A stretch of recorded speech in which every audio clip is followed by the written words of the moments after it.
Hey, Rudy here. So this video is all about my favourite metal, the silver. So you've always got to start looking off with the this long-term monthly chart back to the 1980s. $50 in 2010. So what's one of the driving factors behind silver? So we look at the this is basically the supply-demand curve. So demand up here, supply down here. Big gap. If it wasn't for those bullion banks shorting in the paper market, it would be a lot higher. But you can see we'll go to a weekly chart. So you can see these are the two major resistance lines, which we're now above, and we're holding above this $40 mark. So that was a good week, solid week. I tried a few times to knock it. So the longer we can stay up here, the better, and people start getting comfortable with $40 plus, and then we can make our march onwards. Okay, so silver to gold ratio. So I still think silver is going to outperform gold. It didn't last week. So last week gold outperformed silver, but we've broken the downtrend line. So I still think silver's going to outperform gold. So silver in Aussie dollars. So nice.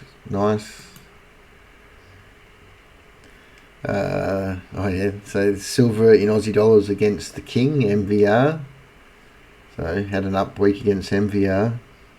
So ETP mag, that's the ETF to get access to silver. I think someone bought it up, paid too much. Be careful if you're going to buy the ETP mag that you pay market price. Okay, so onto, we don't have a huge range of producers here on the ASX, but one of them is this Manuka, market cap 50 million, net present value is 150 million. So it's the problem is its grade is low, 41 grams per ton, but it's got a gold mine going that's providing cash flow, and it is cheap. So it's I'd put a buy in there, not personal advice. Then we look at the lead price, because silver usually comes along with like a silver lead zinc here in Australia. The best ones are the silver gold ones, and they're the ones I prefer. Anyway, so the lead price is not doing much. The zinc price, however, is doing a bit, and the reason we look at that is because the other producer we have is Polymetals. So they're in New South Wales. So 235 million market cap, so a bit more than good old MKR. So they basically just started again, but they're a silver, 30% silver, half zinc. So the good thing is they're producing, and their charts are going up, so that's good. So then we got some developers. So we got Andean Silver, they're in Chile. Market cap 250, so a bit more. But the grading, it's good to have a good resource, but this 353 grams per ton is excellent when you look at the 111 million ounce resource. Used to be a past producer, so I don't mind that. It's had a bit of a run already, but that's what happens. Boart, so market cap 60 million.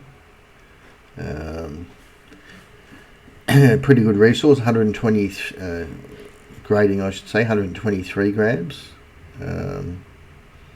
50 million ounces of silver, so it's targeted to start in 2027. So that's nice. That's got a green buy signal now. We've got Maronan Metals, so they're Queensland near South 32's mine. They've put an environmental application in. Good luck. But it's small market cap, 50 million, top 20 own 80%, 108 grams per tonne, so it's not too bad. Good luck with the approval.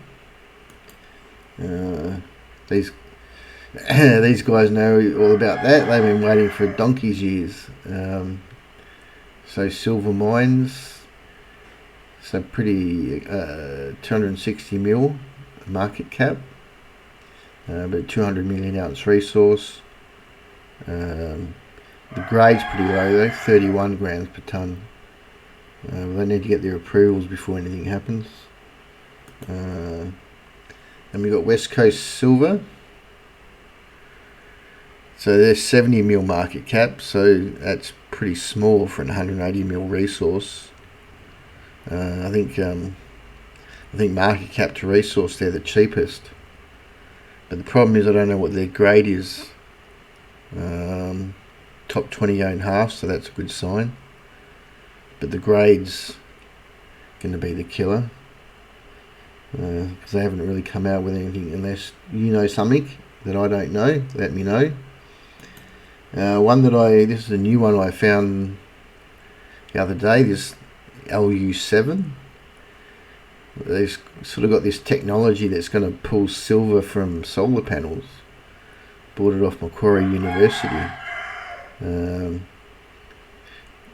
chart looks pretty exciting too, so have a delve into that one. And we've got some explorers. So we've got Alicantro, Sweden.